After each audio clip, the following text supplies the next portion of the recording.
Welcome to our channel physics with UAT. Last time हमने particle एक mass को consider करके किया था, एक मैस जिसको स्प्रिंग के साथ अटैच किया हुआ है और हमने ये देखा था कि वो सिंपल हार्मोनिक मोशन को एग्जीक्यूट करता है। हमने सिंपल हार्मोनिक मोशन को इन जनरल डिस्कस किया और फिर मैथमेटिकल एक कंडीशन ड्राइव की थी उसके लिए, दैट वाज ये कंडीशन थी a is proportional to minus x. और हमने कहा था कि कोई भी ऐसी बॉडी जो इस कंडीशन को सेटिस्फाई करेगी वो सिंपल हार्मोनिक मोशन को एग्जीक्यूट करती है।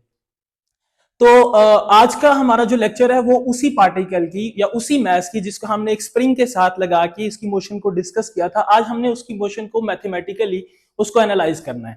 तो यही हमारा टॉपिक है, एनालिसिस मॉडल या analysis model of mass attached to a spring. तो अगर मैं इसको थोड़ा सा रिवाइज करूं तो हमने एक मैस कंसिडर किया, उसके साथ एक स्प्रिंग कंसिडर किया, उसके साथ एक मैस अटैच्ड है और वो मैस जो है वो दो एक्सट्रीम पोजीशंस के दरमियान में ऑसिलेट कर रहा है। ये extreme positions x is equal to a और x is equal to minus a रखी थी और मीन पोजीशन 0 थी। और हमने ये कहा था कि जब भी ये मैस अपनी मीन पोजीशन पे होगा तो उस वक्त इसके ऊपर कोई भी फोर्स एक्ट नहीं कर रही होगी।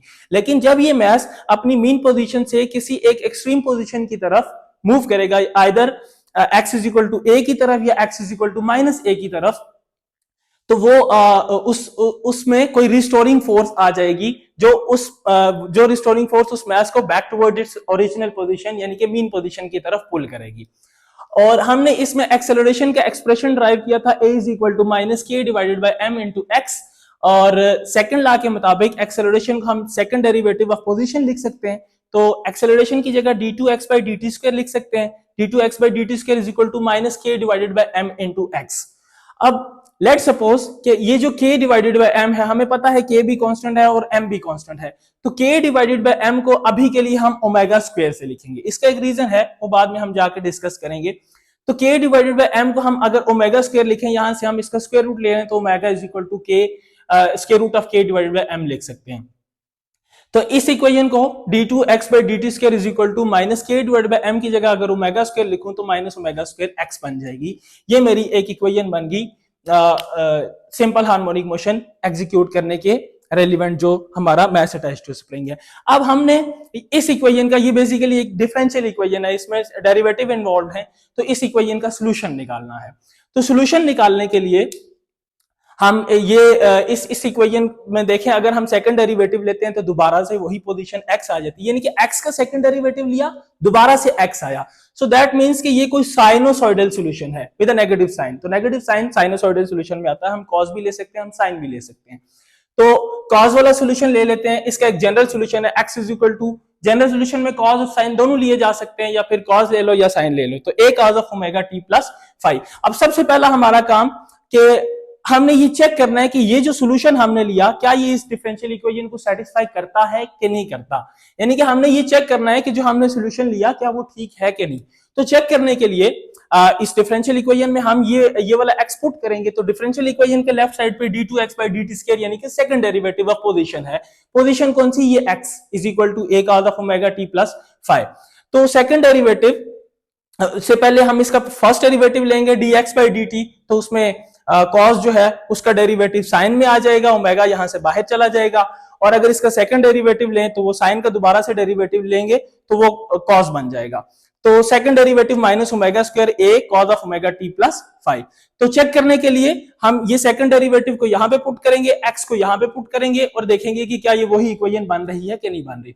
तो d2x by dt square second derivative को हम वहां पे पुट करेंगे, तो राइट साइड पे माइनस ओमेगा स्क्वायर एक्स और एक्स की जगह a cos of omega t plus 5। यानी कि इसका अगर सेकंड डेरिवेटिव की इक्वेशन को देखें, d2x by dt square is equal to minus omega square a cos of omega t plus 5, इस इक्वेशन को देखें तो इसमें ये जो चीज है a cos of omega t plus 5, ये बेसिकली x ही है। इक्वेशन नंबर 2 हमें बता रही है कि ये वाली चीज x ही है। तो हम इसकी जगह x लिखें तो d2x by dt square is equal to minus omega square x आ जाता है। तो ये वही इक्वेशन रिटर्न हो गई, यानी कि सेकंड डेरिवेटिव जो हमने लिया उसको यहाँ पे पुट किया तो यही इक्वेशन दोबारा से आई। तो ये चीज ये शो कर रही है कि हमारा ये जो सोल्यूशन था साइनसॉइडल या कॉस वाला सोल्यूशन वो ठीक था। इस इक्वेशन में हमें यहाँ पे a नजर आ रहा है, कैपिटल A, ओमेगा नजर आ रहा है और फाई नजर आ रहा है, t हमें पता है कि ये टाइम है। तो हमने इन तीनों कांस्टेंट्स को भी एनालाइज करना है। तो ए तो एज यूजुअल हमें पता है कि ये कांस्टेंट ऑफ मोशन है जिसे हम एम्पलीट्यूड बोल सकते हैं। एम्पलीट्यूड बोलो या मैक्सिमम डिस्प्लेसमेंट बोलो, कौन सा डिस्प्लेसमेंट, यहां से ये मीन पोजीशन से ये बॉडी जितना मैक्सिमम डिस्टेंस कवर कर सकती है उसको हम एम्पलीट्यूड का नाम दे देते हैं। यहां से लेकर यहां तक का डिस्टेंस ये कहलाता है एम्पलीट्यूड। ठीक है, तो ए हमारा एम्पलीट्यूड बन गया। What about omega? ओमेगा को हम ऑलरेडी कहीं पे डिफाइन करके आए हैं। हमने यहां पे लिखा था कि ये जो k डिवाइडेड बाय m है, यहां पे k स्प्रिंग कांस्टेंट है और मास जो है वो तो है ही कांस्टेंट। तो k डिवाइडेड बाय m को अगर हम देखें तो omega square k divided by m है और ये जो ओमेगा है ये कांस्टेंट ऑफ मोशन है और ये कहलाता है एंगुलर फ्रीक्वेंसी।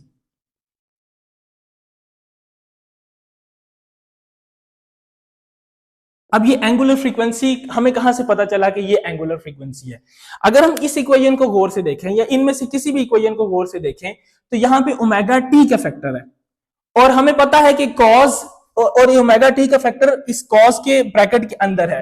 तो इसका मतलब यहां पे कोई एंगल इन्वॉल्व हो सकता है। एंगल इन्वॉल्व होने का मतलब ये जो ओमेगा टी है ये किसी एंगल थीटा के इक्वल है या फाई के इक्वल है। फाई हमने यहां पे ऑलरेडी ले लिया तो हम इसको थीटा ले लेते हैं। तो हम लिख सकते हैं theta is equal to omega t, let suppose. ठीक है, ये कोई एंगल है तो यहां से अगर हम ओमेगा निकालें तो omega is equal to theta divided by t और ये इक्वेशन ऑलरेडी नोन है हमारे लिए। सर्कुलर मोशन में या एंगुलर मोशन में हमने पढ़ा हुआ है कि एंगुलर वेलोसिटी होती है angular displacement divided by time. तो बेसिकली ये जो ओमेगा टी का फैक्टर है ये कोई एंगल है। यहां से हम ओमेगा को सेपरेट करें तो ये angular displacement divided by time यानी कि एंगुलर वेलोसिटी बन जाती है। और यहाँ पे एंगुलर वेलोसिटी जो है वो मास के ऊपर डिपेंड करती है।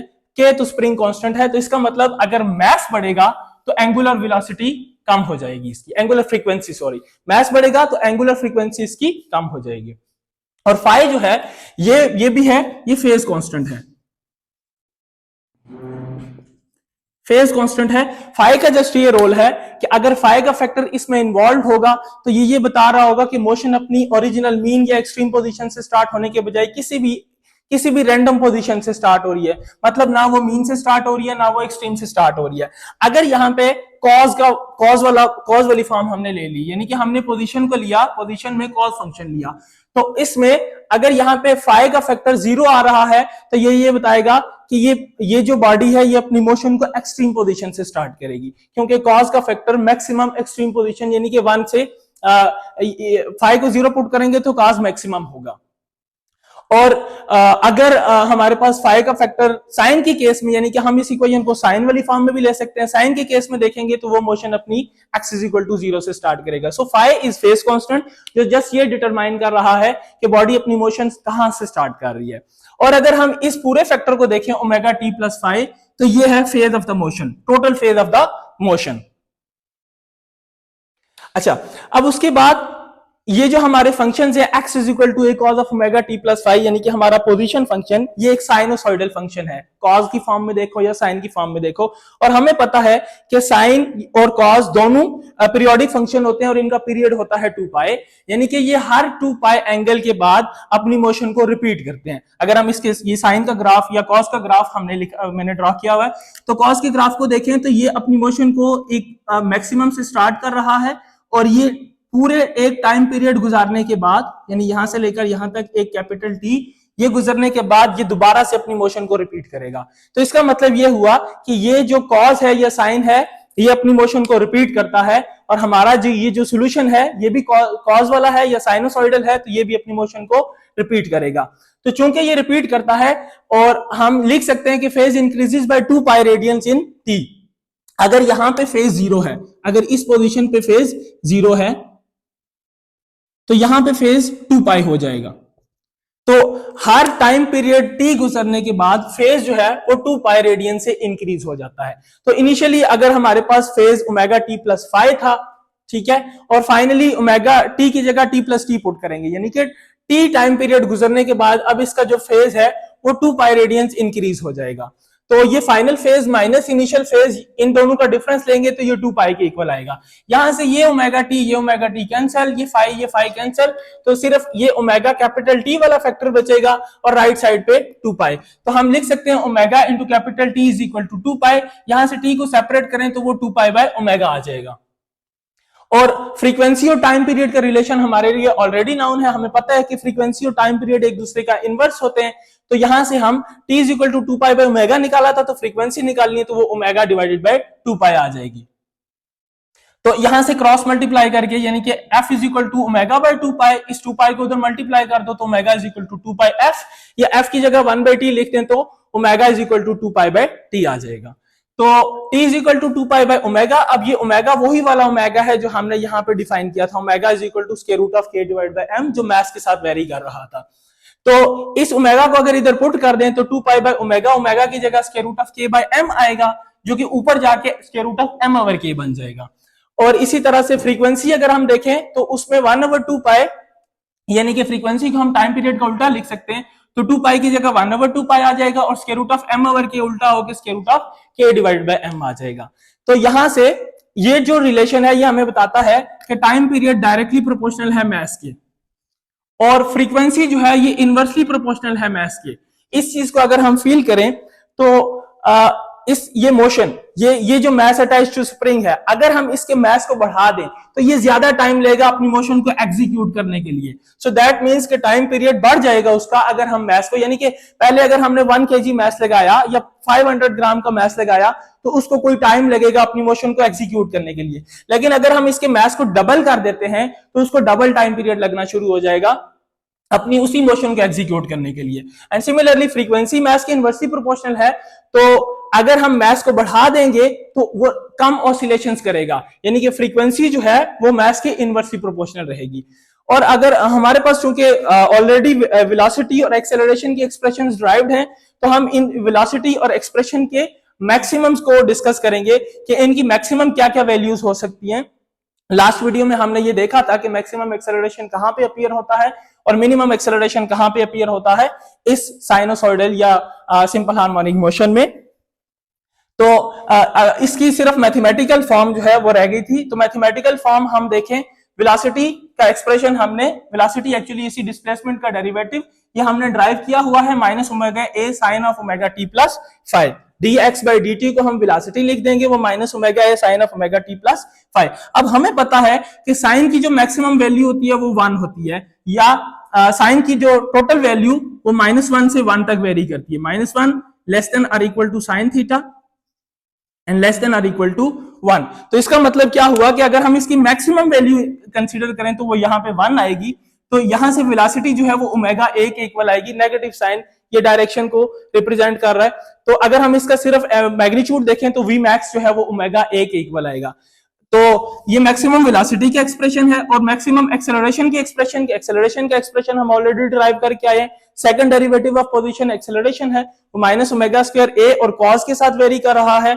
तो मैक्सिमम एक्सेलरेशन में कॉस की भी जो वैल्यू है वो -1 से 1 तक वेरी करती है। -1 लेस देन और equal to cos of theta less than और इक्वल टू 1। तो इसकी अगर हम मैक्सिमम वाली वैल्यू को कंसीडर करें, यहाँ पे 1 पुट करें, तो मैक्सिमम एक्सेलरेशन का जो एक्सप्रेशन है वो ओमेगा स्क्वायर ए के इक्वल आएगा अगर हम सिर्फ इसका मैग्नीट्यूड कंसीडर करें। अच्छा, मैथमेटिकल एनालिसिस इसका कंप्लीट हो चुका है। अब हम इसके ग्राफिकल एनालिसिस पे आते हैं। तो ये यहाँ पे मैंने पोजीशन, वेलोसिटी और एक्सेलरेशन को प्लॉट किया है। एक केस में इसका कॉस वाला सोल्यूशन लिया और एक केस में इसका साइन वाला सोल्यूशन लिया। ये वही सोल्यूशन है जो जनरल डिफरेंशियल इक्वेशन को सेटिस्फाई करता है। कुछ कंडीशंस मैंने डिफाइन की हुई हैं। एक तो time t is equal to 0 से अपनी मोशन स्टार्ट कर रहा है, इनिशियल टाइम जो है वो t इज इक्वल टू 0 है। और दूसरा इनिशियल, इस केस में इनिशियल पोजीशन जो है वो एक्सट्रीम है, यानी कि एक्सट्रीम पोजीशन यहां से अपनी मोशन को स्टार्ट करेगा और इनिशियल वेलोसिटी जो है वो 0 है, यानी कि जब इसको यहां से जब ये अपनी मोशन स्टार्ट करेगा तो ये जस्ट रिलीज किया जाएगा, इसको कोई इनिशियल वेलोसिटी नहीं दी जाएगी। और इसी तरह से ये दूसरा केस है, इसमें हम मीन पोजीशन से स्टार्ट करेंगे, x इज इक्वल टू 0 से अपनी पोजीशन स्टार्ट करेंगे, लेकिन यहाँ पे इसको हम कोई वेलोसिटी, इनिशियल वेलोसिटी vi देंगे। तो ये जनरल इक्वेशंस हैं। अगर हम कॉस वाली इक्वेशन को कंसीडर करें तो कॉज वाली इक्वेशन का प्लॉट यहाँ पे है। कॉज की जो कॉज का जो ग्राफ है वो एक्सट्रीम पोजीशन यानी कि 1 से स्टार्ट होता है। कॉज की वैल्यू 0 और 1 के दरमियान में लाई करती है और वो 1 से स्टार्ट करता है। तो इस केस में पोजीशन का प्लॉट जो है वो मैक्सिमम से स्टार्ट होगा। अगर हम वेलोसिटी को देखें, यही इसका डेरिवेटिव लेके वेलोसिटी आई थी, ऑलरेडी हम ड्राइव कर चुके हैं। तो ये वाला इसका जो ग्राफ है वो 0 से स्टार्ट होगा यानी कि मीन पोजीशन से स्टार्ट होगा, और जो एक्सेलरेशन है उसका ग्राफ वो नेगेटिव से स्टार्ट होगा। तो अगर हम इन तीनों केसेस को एक कंपेयर करें तो इन तीनों केसेस में 90 डिग्री का फेज डिफरेंस आ रहा है, यानी कि यहां पे ये वाली position t is equal to 0 पे अपीयर हो रही है, लेकिन यहां पे वही वाली position t is equal to t/4 पे अपीयर हो रही है। इसी तरह से अगर या इसके और इसको कंपेयर करें तो यहाँ पे t is equal to t/4 पे अपीयर होने वाली पोजीशन यहाँ पे t is equal to t/2 पे अपीयर होती है। तो पोजीशन, वेलोसिटी और एक्सेलरेशन तीनों में 90 डिग्री का फेज डिफरेंस आ रहा है। सिमिलर ये केस हम साइन वाले इक्वेशन के साथ भी देख सकते हैं। हमने अपनी पूरे टॉपिक में कॉस की इक्वेशन को फॉलो किया, लेकिन हम साइन को भी फॉलो कर सकते हैं। उन्हीं स्टेप्स को रिपीट करना पड़ेगा। तो x is equal to a sine of omega t plus five, इस केस में पोजीशन जो है वो x इज इक्वल टू 0 से स्टार्ट होगी। ये पोजीशन का प्लॉट है, तो ये x इज इक्वल टू 0 से स्टार्ट होगा, और देन वेलोसिटी जो है वो कॉस वाली इक्वेशन को फॉलो कर रही है क्योंकि वो उसी का डेरिवेटिव है। तो वेलोसिटी का ग्राफ जो है वो मैक्सिमम से स्टार्ट होगा, और एक्सेलरेशन जो है वो दोबारा से 0 से स्टार्ट होगा क्योंकि वो साइन इक्वेशन को फॉलो कर रहा है। इन केसेस को भी अगर हम कंपेयर करें तो यहाँ पे जो फेज अपीयर हो रहा है t इज इक्वल टू 0 पे, वो यहाँ पे t is equal to t/4 पे अपीयर हो रहा है, और जो फेज यहाँ पे t/4 पे अपीयर हो रहा है वो फेज यहाँ पे t/2 पे अपीयर हो रहा है। तो यहाँ पे भी तीनों केसेस में 90 डिग्री का फेज डिफरेंस आ रहा है। देन अगर हम इस स्पेशल केसेस को कंसीडर करें, वही स्पेशल केस जो वहां पे मैंने डिफाइन किए, कि एक केस में हम बॉल को रिलीज करते हैं, जस्ट रिलीज करते हैं from extreme position, x is equal to a से हम इसको रिलीज करेंगे, t इज इक्वल टू 0 इसका इनिशियल टाइम, और इसकी जो इनिशियल वेलोसिटी है वो भी 0 है, इनिशियल वेलोसिटी भी 0 है। तो हमारे पास जनरल इक्वेशंस ये हैं। अगर हम कॉज वाली इक्वेशन को फॉलो करें तो हमने कहा कि time t is equal to 0 है, तो इस इक्वेशन में t is equal to 0 put करें तो ओमेगा t का फैक्टर खत्म। उसके अलावा इनिशियल वेलोसिटी जो है वो भी हमने कहा कि वो 0 है, और उसके अलावा x is equal to a है। तो अगर हम x वाली इक्वेशन में यहाँ पे a पुट करेंगे और ये वाला फैक्टर खत्म हो जाएगा, तो x is equal to a cos of phi आएगा हमारे पास। और हमने कहा कि x is equal to a है, तो a cos of phi, t का फैक्टर खत्म करके a cos phi left side पे बचा और राइट साइड पे हम a लिख देंगे। सिमिलरली वेलोसिटी वाली जो इक्वेशन है उसमें भी t की जगह 0 पुट करेंगे तो minus omega a sine of phi बचेगा, और इनिशियल वेलोसिटी हमने कहा कि वो 0 है, तो v की जगह 0 पुट कर देंगे। तो अब ये दोनों हमारे पास इक्वेशन बन गई इस स्पेशल केस के लिए जिसमें हम बॉल को एक्सट्रीम पोजीशन से रिलीज कर रहे हैं। तो अब ये दोनों इक्वेशन कब सेटिस्फाई होंगी? हमें पता है कि ये इक्वेशन तभी सेटिस्फाई होगी जब ये वाला फैक्टर 1 है। cos ऑफ phi 1 होगा तो a is equal to a आएगा, और cos ऑफ phi 1 कब होगा? जब phi जो है वो 90 डिग्री होगा, ठीक है, सॉरी phi 0 डिग्री होगा, क्योंकि cos की मैक्सिमम वैल्यू कब अपीयर होती है? जब उसके अंदर वाला जो एंगल है वो 0 है, ठीक है। तो ये कंडीशन एक ही केस में सेटिस्फाई होगी जब हमारे पास phi 0 है। उस phi को इधर 0 पुट करेंगे तो x की भी मैक्सिमम वैल्यू यानी कि एम्पलीट्यूड आएगा, और वेलोसिटी की भी 0 वैल्यू आएगी यानी कि मिनिमम वैल्यू आएगी। तो phi इज इक्वल टू 0 इस केस को सेटिस्फाई करता है, यानी कि जब भी हम बॉल को एक्सट्रीम पोजीशन से जस्ट रिलीज करेंगे at time t is equal to 0, तो उस केस में इसका इनिशियल फेज 0 होना चाहिए। और इनिशियल फेज 0 होने का क्या मतलब है कि यहाँ पे ये अपनी मोशन को बाकी किसी और पॉइंट से जो है वो स्टार्ट नहीं कर रहा, ये इसी एक सेंट्रल पॉइंट से मीन पोजीशन से ही स्टार्ट करेगा या एक्सट्रीम पोजीशन से ही स्टार्ट करेगा। इनके मीन और एक्सट्रीम के दरमियान की किसी वैल्यू से स्टार्ट नहीं करेगा, या तो मीन से स्टार्ट करेगा या फिर एक्सट्रीम से स्टार्ट करेगा।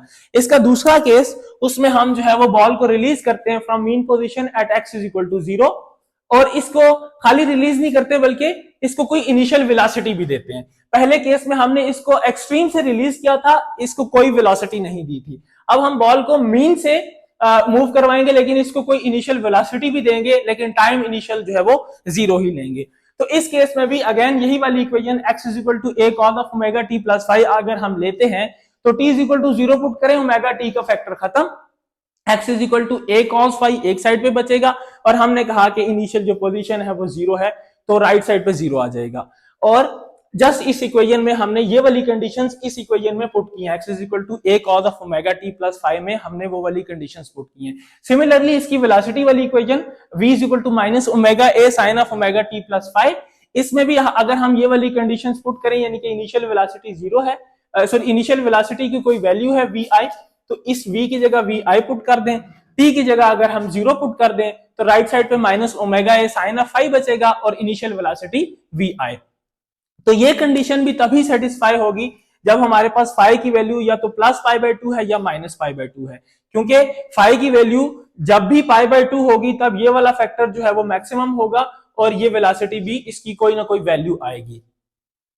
तो यहां से हमारे पास अगर हम इस फाई को इस इक्वेशन में पुट करें, इस इक्वेशन नंबर ये फाई जो है इसको अगर हम इक्वेशन नंबर 4 में पुट करें तो माइनस ओमेगा ए और साइन ऑफ फाई की जगह प्लस और माइनस पाई बाय टू आ जाएगा इज इक्वल टू वी आई। तो यहां से अगर हम ए निकालें तो ए की वैल्यू जो है वो minus v I by omega आ जाएगी। साइन यहाँ पे ये प्लस और माइनस पाई बाय टू, यहाँ पे साइन का एक फैक्टर है तो साइन के साथ आएगा साइन ऑफ प्लस और माइनस पाई बाय टू, ये वाली वैल्यू 1, तो यहां से A is equal to minus plus we I by omega आ जाएगा। तो हमने कहा था कि इनिशियल वेलोसिटी ये चूंकि मीन से स्टार्ट करेगा, लेकिन हम सपोज करते हैं कि इसकी इनिशियल वेलोसिटी पॉजिटिव है, तो इनिशियल वेलोसिटी को पॉजिटिव बनाने के लिए हमारे पास ये वाला फैक्टर, इनिशियल वेलोसिटी ये है तो ये वाला फैक्टर पॉजिटिव होना चाहिए। और ये वाला फैक्टर कब पॉजिटिव होगा, एक नेगेटिव साइन ये है तो इसको नेगेटिव होना पड़ेगा, ये जब नेगेटिव होगा इस नेगेटिव के साथ मल्टीप्लाई होकर ये टोटल में पॉजिटिव देगा। और वो नेगेटिव किस केस में होगा, जब हमारे पास फाई नेगेटिव है। तो इसका मतलब ये है कि हमारा जो इनिशियल फेज इस केस में बनेगा वो नेगेटिव पाई बाय टू बनेगा, यानी कि जब हमने बॉल को मीन पोजीशन से किसी इनिशियल वेलोसिटी वी आई के साथ रिलीज किया तो उस केस में उसका जो इनिशियल फेज है वो माइनस पाई बाय टू बनेगा। तो इस phi is equal to minus pi by two को हम अपनी जनरल एक्स वाली इक्वेशन में पुट करेंगे, x is equal to a cos of omega t plus five, ये हमारी जनरल इक्वेशन है, x is equal to a cos of omega t plus five. इसमें a की जगह a का जो हमने निकाला इसका magnitude minus v I by minus plus we I by omega, और हम जो है इनिशियल वेलोसिटी को पॉजिटिव लेते हैं, ओमेगा एज इट इज वो पॉजिटिव है तो ये वाला फैक्टर हम पॉजिटिव के साथ ले लेंगे, V I by omega cos of omega t plus five है, omega t as it is आएगा और फाइव की जगह नेगेटिव पाई बाय टू लिखा जाएगा। यहाँ पे हमारा analysis of simple harmonic motion complete हो चुका है। अब हम नेक्स्ट टाइम जो है वो एनर्जी वेरिएशंस को डिस्कस करेंगे सिंपल हार्मोनिक मोशन।